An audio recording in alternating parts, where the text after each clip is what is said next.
datingan sa Parañaque Integrated Terminal Exchange o PITX dito mga paserong galing sa mga lalawigan na sumalubong sa holiday season. Katunayan, walang patindang pagpasok ng mga tao sa entrada pa lamang ng gate ng terminal.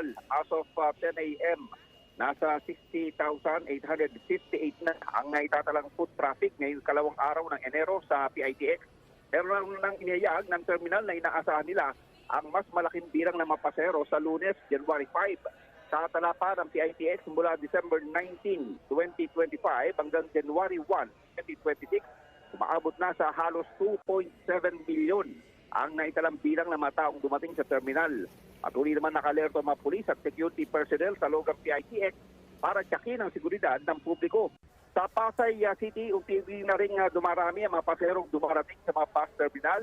Ayon sa dispatcher ng isang bus terminal sa Buendia, kahapon pa lang nagsimula na dumating ang mga paserong galing lalawigan. Sa weekend hanggang sa January 5 naman, inaasahan nila ang pagdating pa ng mas maraming mga pasero. May rutang Batangas, Oriental Mindoro, Occidental Mindoro, Iloilo, Dumaguete City ang mga bus ng naturang terminal. Samantala sa isa pang terminal na nasa kanto lamang ng Buendia Taft Avenue, iliyak naman ng pamunuan, marami ang kanilang bus na nakaantabay sa pagdagsa ng mga pasero. Pero ayon sa bus terminal sa ngayon, mas marami pa mga paserong palabas sa Metro Manila kumpara naman doon sa mga nagsisibalikan galing lalawigan ng o na nag-holiday season. Mga biyaheng Lucena, Lipa, Cabuyao, Balibago at Dagupan City naman ang ruta nito mga bus na naturang terminal. Samantala, pailan-ilan pa lang ang dating naman ng mga bus galing probinsya na pabalik sa BFCT Terminal sa lungsod ng Marikina. Ayon sa ilang mga dispatcher, dahil tawid dagat o malalayong probinsya ang biyahe sa BFCT, kung kaya't kadalasan ay sinasamantala ito ng mga nagbabakasyon.